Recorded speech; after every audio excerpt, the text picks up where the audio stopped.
The deep डाईव्हच्या आजच्या या सखोल विश्लेषणाला आपण सुरुवात करूया. आजचा आपला विषय जरा वेगळा आणि खूपच थक्क करणार आहे. हो, नक्कीच.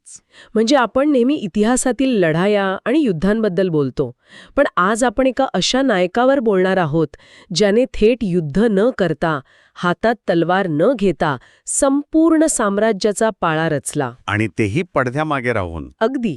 हा विषय आहे स्वराज्याचे तिसरे डोळे ज्यांना म्हटलं जातं, ते गुप्तहेर प्रमुख बहिर्जी नाईक आणि त्यांच्याशी जोडलेला एक रहस्यमय आणि काहीसा दुर्लक्षित राहिलेला किल्ला बानूरगड, ज्याला अनेक जण भूपाळगड असंही म्हणतात. हो, बानूरगड किंवा भूपाळगड.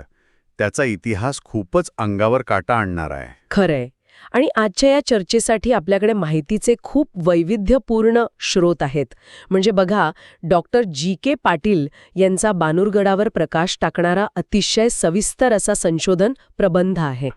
विकिपीडियावरील ऐतिहासिक नोंदी आहेत. बानूरगडावर प्रत्यक्ष जाऊन आलेल्या एका पर्यटकाचा अत्यंत जिवंत असा ट्रॅव्हल व्लॉग आहे. सोबत IOSR जर्नलचा आधुनिक युद्धनीतीवरील अहवाल सुद्धा आहे. आणि श्रेयस भावे यांच्या the legend of Bahirji Naik या कादंबरीवरील वाचकांची परीक्षणेही आहेत. हो, ती परीक्षणे तर खूपच रंजक आहेत. तर आजचं आपलं मिशन एकदम स्पष्ट आहे. या सर्व कागदपत्रांच्या आणि नोंदींच्या आधारे आपण हे समजून घेणार आहोत की 17व्या शतकात मराठा साम्राज्याने मुघल आणि आदिलशाहीसारख्या बलाढ्य सत्तांना केवळ तलवारीच्या जोरावर नाही, तर अचूक माहिती आणि गुप्तहेरीच्या जोरावर कसं नामोहरम केलं. बरोबर. आणि आज या महान गुप्तहेराची समाधी ज्या गडावर आहे, त्या बाणूरगडाचा एक अत्यंत हृदयद्रावक इतिहास नेमका काय आहे हे आपण उलगडणार आहोत. जेव्हा आपण युद्धाचा विचार करतो तेव्हा साधारणपणे डोळ्यांसमोर काय येतं? मोठमोठ्या फौजा, तलवारी, तोफा आणि रणांगण. हो, अगदी चित्रपटात दाखवतात तसं. पण या सर्व स्रोतांमधून एक गोष्ट प्रकर्षाने समोर येते, ती म्हणजे युद्ध हे रणांगणावर लढण्याआधी बुद्धीच्या आणि माहितीच्या पातळीवर लढलं जातं. IOSR जर्नलच्या अहवालात अगदी प्राचीन काळातील कौटिल्याच्या अर्थशास्त्राचा आणि sun Tzu यांच्या आर्ट ऑफ वॉरचा संदर्भ दिलाय. अच्छा, म्हणजे हेरगिरीचं महत्त्व खूप जुनं आहे. हो, खूप जुनं. कोणत्याही साम्राज्यासाठी गुप्तहेरांचं महत्त्व अनन्यसाधारण असते आणि मराठा साम्राज्याच्या बाबतीत हे काम एका अशा माणसाने केलं जो खऱ्या अर्थाने एक सावल्यांचा बादशाह होता. सावल्यांचा बादशाह? क्या बात आहे. ठीक आहे, आपण हे जरा उलगडून बघूया. बहिर्जी नाईक नेमके कोण होते? म्हणजे आजच्या काळात जेम्स बॉन्ड किंवा शर्लॉक होम्स आपल्याला खूप भारी वाटतात, पण ते काल्पनिक आहेत. हो, तेच. पण विकिपीडिया आणि इतर नोंदी वाचताना मला जाणवलं की बहिर्जी नाईक हे त्याहूनही अधिक भन्नाट आणि रिअल लाईफ हिरो होते. त्या नोंदींनुसार त्यांचं मूळ नाव भैरवनाथ जाधव किंवा काही ठिकाणी दौलतराव असंही आढळतं. बरोबर. ते मूळचे अहमदनगर जिल्ह्यातील शिंगवे नाईक या गावचे. पण मला या स्रोतांमधली एक गोष्ट खरोखरच थक्क करणारी वाटली, ती म्हणजे त्यांच्या हाताखाली तब्बल 3000 गुप्तहेरांची फौज होती. 3000? आणि ती फौज साधीसुधी नव्हती. नाही, अजिबात नाही.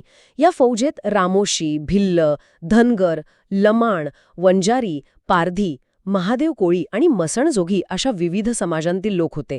मला प्रश्न पडतो की एवढ्या मोठ्या फौजेला एकत्र बांधून ठेवणं किती गुंतागुंतीचं असेल ना?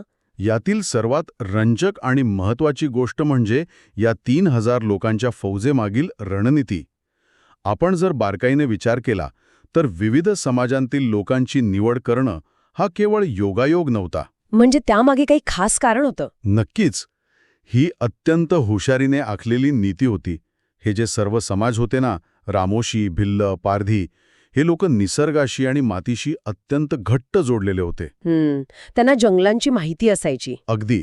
जंगलातील वाटा, तिथली झाडे, डोंगर, दऱ्या यांची त्यांना खडानखडा माहिती असायची. त्यामुळे ते कोणत्याही प्रांतात अगदी सहज वावरू शकत. आणि वेशभूषा, तोच तर मुख्य मुद्दा आहे. त्यांच्या वेशभूषेमुळे ते कोणत्याही गर्दीत सहज मिसळून जाऊ शकत असत.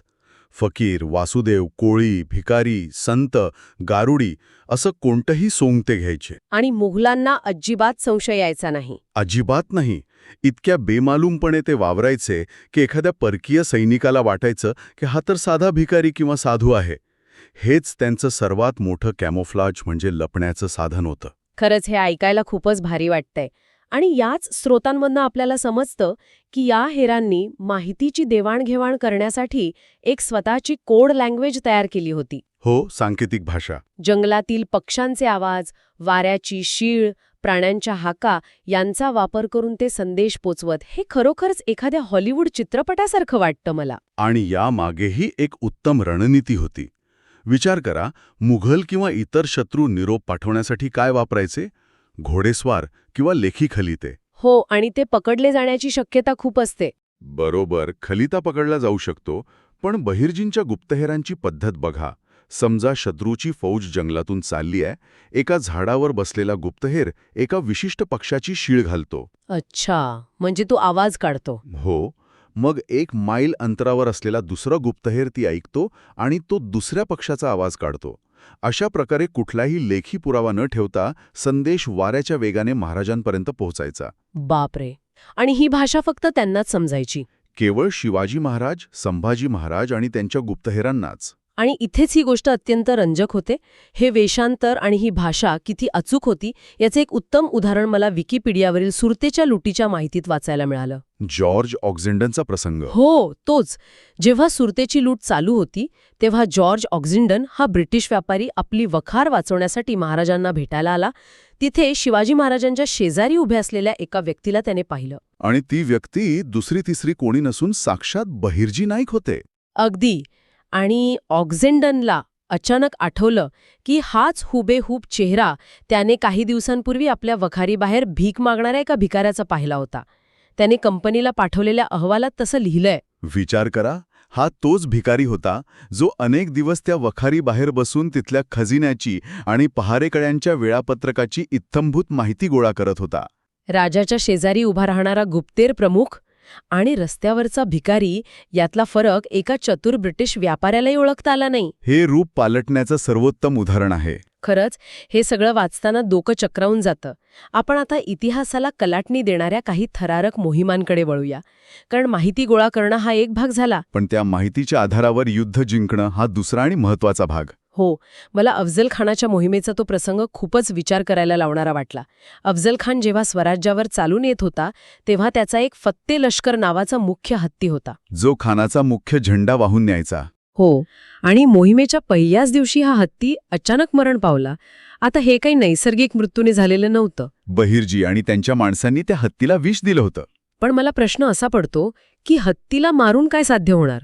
आणि तिथेच त्यांची खरी युद्धनीती समजून येते. यालाच आपण आधुनिक भाषेत मानसिक युद्ध किंवा सायकोलॉजिकल वॉरफेअर म्हणतो. अच्छा, म्हणजे भीती पसरवणं. अगदी. अफजल खानाचं सैन्य खूप मोठे होते. थेट लढणं शहाणपणाचे नव्हते. मोहीम सुरू होताच ज्या हत्तीवर विजयाचा झेंडा आहे तोच हत्ती मरण पावणे हा त्या काळात अत्यंत मोठा अपशकुन मानला जायचा. म्हणजे खानाच्या सैन्यात भीतीचं वातावरण पसरलं की ही मोहीम शापित आहे. हो, आणि यासोबतच खानाच्या गोटातील अत्यंत बारीक माहिती, जसे की तो चिलखत घालणार की नाही, त्याचा अंगरक्षक सय्यद बंडा कुठे उभा असेल, या सगळ्या अचूक माहितीमुळेच अफजल खानाचा वध शक्य झाला. आणि लाल महालातील तो सर्जिकल स्ट्राईक, तो तर कमालच होता. पुण्यात लाल महालात शाहिस्तेखान तब्बल 70,000 सैनिकांच्या गराड्यात सुरक्षित बसला होता. 70,000 सैनिक. नुसतं मुंग्यांचं वारूळ. तिथे आत शिरणं म्हणजे साक्षात मृत्यूला आमंत्रण. पण महाराजांनी रात्रीच्या अंधारात अचानक हल्ला केला. यामागेही बहिर्जींचीच अचूक माहिती होती ना? होय. जर आपण याला एका मोठ्या संदर्भात जोडून पाहिलं तर लक्षात येतं की हीच रणनीती गनिमी कावा किंवा गोरिला वॉरफेअरचा मुख्य गाभा होती. अनपेक्षित हल्ला. अगदी. लाल महालाच्या बाबतीत बहिर्जींनी 2 महत्वाच्या गोष्टी हेरल्या होत्या. पहिली म्हणजे रमजानचा महिना सुरू असल्यानं रात्री जेवण करून पहारेकरी सुस्त झोपलेले असतात. आणि दुसरी सर्वात सूक्ष्म माहिती म्हणजे भटारखान्याकडून जनानखान्याकडे जाणारा एक रस्ता नुकताच कच्च्या विटांनी तात्पुरता बंद केलेला आहे. बापरे, ही माहिती तर फक्त तिथे काम करणाऱ्या मजुरांना सुचू शकते. म्हणूनच कदाचित बहिर्जींचेच काही गुप्तहेर तिथे मजूर म्हणून काम करत असावेत. ह्याच माहितीमुळे महाराजांना थेट खानाच्या शयनकक्षापर्यंत पोचता आलं. कमाल आहे. आणि उंबरखिंडीच्या युद्धाचंही तसंच आहे. शाहिस्तेखानाचा अधिकारी कारतलब खान 20,000चं सैन्य घेऊन येत होता. पण बहिर्जींच्या हेरांनी तो नेमका कोणत्या मार्गाने आणि कधी येणार आहे याची अचूक माहिती आधीच दिली. आणि परिणामी एवढ्या मोठ्या सैन्याचा उंबरखिंडीत अवघ्या 2 तासात धुवा उडवण्यात आला. फक्त 2 तास. हे केवळ अचूक हेरगिरीमुळे शक्य झालं. बरोबर. या सर्व मोहिमांचं वर्णन श्रेयस भावे यांच्या पुस्तकावरील परीक्षणांमध्ये खूप छान आलंय. वाचक नोंदवतात की पडद्यामागे हेरांचं कसं युद्ध सुरू असतं. त्या पुस्तकातलं एक वाक्य खूपच बोलकं आहे, मी वाचलं ते. आम्ही माणसे नाही, आम्ही सावल्या आहोत. आणि हे वाक्य आग्र्यावरून शिवाजी महाराजांची जी ऐतिहासिक सुटका झाली तिथे तंतोतंत लागू पडतं. हो, तो प्रसंग तर स्वराज्याच्या इतिहासातील सर्वात कठीण प्रसंग मानला जातो. औरंगजेबाच्या कैदेतून आणि हजारो सैनिकांच्या बंदोबस्तातून बाहेर पडून 700 मैलांचा प्रवास करणं. आणि ते शक्य झालं कारण यामागे 1 महिना आधीच दिल्लीत वेषांतर करून पोचलेल्या 450 गुप्तहेरांचं जाळं होतं. 450 गुप्तहेर, बापरे. हो, त्यांनी परतीचा सुरक्षित मार्ग अगोदरच निश्चित केला होता. कुठे थांबायचं, घोडे कुठे बदलायचे हे सगळं नियोजन आधीच झालेलं होतं. हे एक अत्यंत अचूक असं एक्स्ट्रॅक्शन ऑपरेशन होतं. तर या सगळ्याचा अर्थ काय होतो? जो माणूस स्वराज्याचा तिसरा डोळा बनून वावरला, त्या माणसाच्या आयुष्याचा शेवट कुठे आणि कसा झाला? इथेच आपण एका अत्यंत भावनिक आणि महत्त्वाच्या वळणावर येतो. हो, तो वळण म्हणजे सांगली आणि सोलापूरच्या सीमेवर असलेला बानूरगड किंवा ज्याला भूपाळगड म्हणतात तो. डॉक्टर पाटील यांच्या प्रबंधानुसार शिवाजी महाराजांनी हा गड एक वॉचिंग सेंटर आणि शस्त्रागारासाठी निवडला होता. आणि या गडाचं स्थान खूपच मोक्याचं होतं. साधारण 500 मीटर उंचीवर असलेला हा गड दक्षिणेकडील हालचालींवर लक्ष ठेवण्यासाठी अत्यंत महत्त्वाचा होता. पण या गडाचं महत्त्व फक्त स्थानापुरतं नव्हतं. तिथे नेमलेला किल्लेदार कोण होता हे खूप महत्त्वाचं आहे. फिरंगोजी नरसाळे हे नाव इतिहासात सुवर्णाक्षरांनी कोरलेलं आहे. हे तेच शूरवीर किल्लेदार होते ज्यांनी चाकणच्या लढाईत शाहिस्तेखानाचा 10,000 सैनिकांसमोर केवळ 600 सैनिकांनिशी 60 दिवस किल्ला लढवला होता. महाराजांना त्यांच्यावर अढळ विश्वास होता, म्हणूनच बानूरगडाची जबाबदारी त्यांना दिली होती. पण दुर्दैवाने याच बानूरगडावर एप्रिल 1679 मध्ये एक अत्यंत भयंकर धर्मसंकट आलं, ज्याने मराठा इतिहासात एक अत्यंत वेदनादायी पान जोडलं. 1679 मध्ये मुघल सरदार दिलेर खान आणि मसूद खान यांनी गडावर अचानक हल्ला केला. आणि दिलेर खानाने अत्यंत क्रूर खेळी खेळली. मी त्या नोंदी वाचल्या आहेत आणि त्या खूपच अस्वस्थ करणाऱ्या आहेत. मुघलांनी स्वतःला वाचवण्यासाठी त्यांच्यापुढे ढाल म्हणून साक्षात संभाजी महाराजांना उभं केलं होतं, जे त्यावेळी काही राजकीय कारणांमुळे मुघलांच्या गोटात जाऊन मिळाले होते. आता विचार करा, फिरंगोजी नरसाळे यांची त्या क्षणी काय अवस्था झाली असेल. तेच ना, शूर योद्धा जो 60 दिवस लढू शकतो तो इथे मुघलांना घाबरला नव्हता. अजिबात नाही. पण जेव्हा ते गडाच्या तटबंदीवर उभे राहिले असतील आणि त्यांनी पाहिलं असेल की शत्रूच्या आघाडीवर साक्षात आपल्या राजाचा मुलगा उभा आहे, तेव्हा ते पूर्णपणे हतबल झाले असतील. एका निष्ठेवान सेवकाने आपल्याच राजाच्या मुलावर शस्त्र कसं उचलायचं? तोफा कशा डागायच्या? तोफा डागल्या तर संभाजी महाराजांच्या जीवाला धोका होता. या अत्यंत भयंकर नैतिक धर्मसंकटात अडकून अखेर फिरंगोजींनी 17 एप्रिल 1679 रोजी माघार घेतली. आणि या माघारीचे परिणाम अत्यंत भयानक होते. प्रबंधातील नोंदी वाचताना अंगावर काटा येतो. दिलेर खानाने जो सूड घेतला तो क्रूरतेचा कळस होता. त्यांनी तब्बल 700 मराठा सैनिकांना कैद केलं. आणि त्यांचे हातपाय कलम केले, अत्यंत निर्घृणपणे तोडून टाकले. रक्ताचे सडे पडले असतील तिथे. स्वराज्यासाठी प्राण देणारे ते 700 वीर या मातीशी कायमचे एकरूप झाले. एका बाजूला पराक्रमाची शिखरे आणि दुसऱ्या बाजूला अशी अमानुष क्रूरता. याच रक्तरंजित इतिहासाच्या पार्श्वभूमीवर आजचा बानूरगड कसा आहे हे पाहणं महत्त्वाचं ठरतं. हो, आपण जो ट्रॅव्हल व्लॉग पाहिला त्यातून आजच्या गडाचं अतिशय वास्तववादी चित्र उभं राहतं. आज हा गड बऱ्यापैकी पडझड झालेल्या अवस्थेत आहे. गडावर जाण्यासाठी पक्का रस्ताही नाहीये. हो, गवतातून वाट काढत जावं लागतं. या गडावर आज एक चोर दरवाजा पाहायला मिळतो, ज्याला दिंडी दरवाजाही म्हणतात. तो अचानक गवतातून समोर येतो. आणि तिथे हनुमंत कडा आहे. घोड तलाव नावाचा पाण्याचा टाका आहे. आणि सर्वात महत्त्वाचं म्हणजे तिथे एक अत्यंत शांत आणि प्राचीन असं बांडलिंगी महादेवाचं मंदिर आहे. बांडलिंगी म्हणजे नर्मदा नदीत मिळणाऱ्या नैसर्गिक दगडापासून बनवलेलं शिवलिंग, ज्याला मानवी हातांनी कोरलेलं नसतं. हो, आणि ह्याच निवांत पण आता एकाकी पडलेल्या महादेवाच्या मंदिरामागं एका कोपऱ्यात स्वराज्याच्या या महान गुप्तहेराची बहिर्जी नाईक यांची समाधी आहे. हे पाहताना मनात हुरहुर दाटून येते. यावरून एक अत्यंत महत्त्वाचा प्रश्न निर्माण होतो. ज्या माणसाने एवढं मोठं योगदान दिलं, सुरतेची लूट आणली, महाराजांना आग्र्यावरून आणलं, त्या एवढ्या महान माणसाची समाधी अशी अज्ञात का आहे? त्यांना बाकीच्या सरदारांसारखं ग्लॅमर का मिळालं नाही? याचं उत्तर एका गुप्तहेराच्या तत्वज्ञानात दडलंय. एक यशस्वी गुप्तहेर तोच असतो जो आयुष्यभर अज्ञात राहतो आणि मृत्यूनंतरही त्याचं अस्तित्व गूढच राहतं. म्हणजे हे त्यांच्या कामाच्या स्वरूपाशी जोडलेलं आहे? अगदी तंतोतंत. बहिर्जी नाईक यांचा मृत्यू कधी आणि कसा झाला याबद्दल कोणतेही ठोस पुरावे नाहीत. आख्यायिकांनुसार ते याच गडावर गुप्तहेरी करताना जखमी झाले आणि महादेवाच्या चरणी प्राण सोडले, पण लिखित पुरावा नाही. एका स्रोतात म्हटलंय की इतिहासाची नोंद कागदपत्रांवर होते, पण गुप्तहेर कागदावर कोणताही पुरावा ठेवत नाहीत. गुप्तहेर सावल्यांसारखे काम करतात.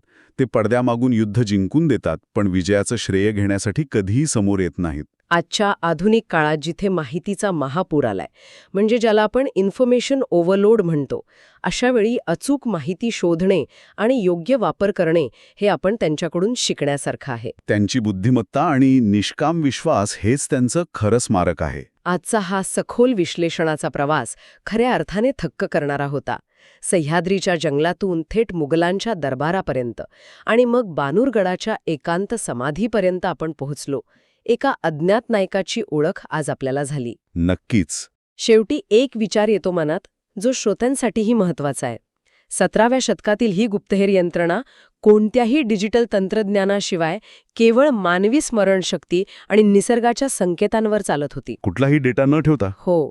मग आजच्या या प्रगत डिजिटल युगात जिथे आपल्या प्रत्येक हालचालीचा डेटा तयार होतो, तिथे असे कोणते अदृश्य नेटवर्क आपल्या आजूबाजूला काम करत असेल, ज्याची नोंद इतिहासाच्या कोणत्याच पुस्तकात कधीच होणार नाही? ह्यावर नक्की विचार करा. पुन्हा भेटूया अशाच एका नव्या चर्चेसह.